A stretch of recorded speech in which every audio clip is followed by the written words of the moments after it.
ttiimu y'eggwanga ey'okubaka the Cranes katengedde wiiki eyokusatu nga beteekera empaka za Netball Nations Cup ezigenda okugyibwako Akawuuwo nga February 1 okutuuka nga 9 mu kibuga Nottingham eky'e Bungereza.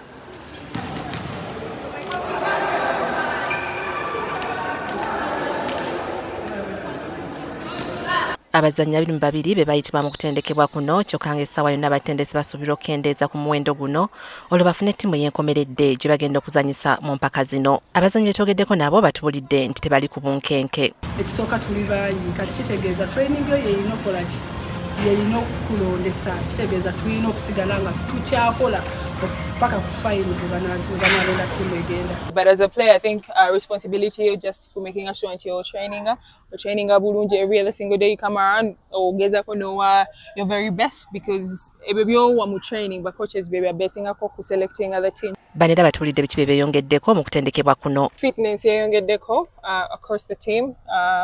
Ky'ekintu ndowooza aba coaches badde baagala okuachieving in the past 2-3 weeks.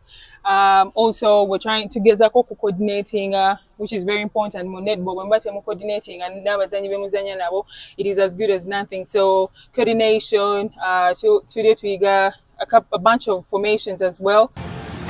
Ekisooka ku byonna fitness.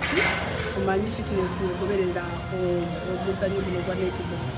Jjukira gulimu okubuuka, gulimu n'okudduka. Bw'otabeera fit, tosobola kuzannya bulungi. Kyekisinza okutuuka nti buli mwana ali fit. Twasobola mu fitness test na tunanya fitness kuba abantu ali banene tunanya fitness. Zino week twafuna mu friendly yatuyamba nnyo okulaba tutuuse okiwalina okutereeza naffe abazannyi nga abazannyi otulina okutereeza.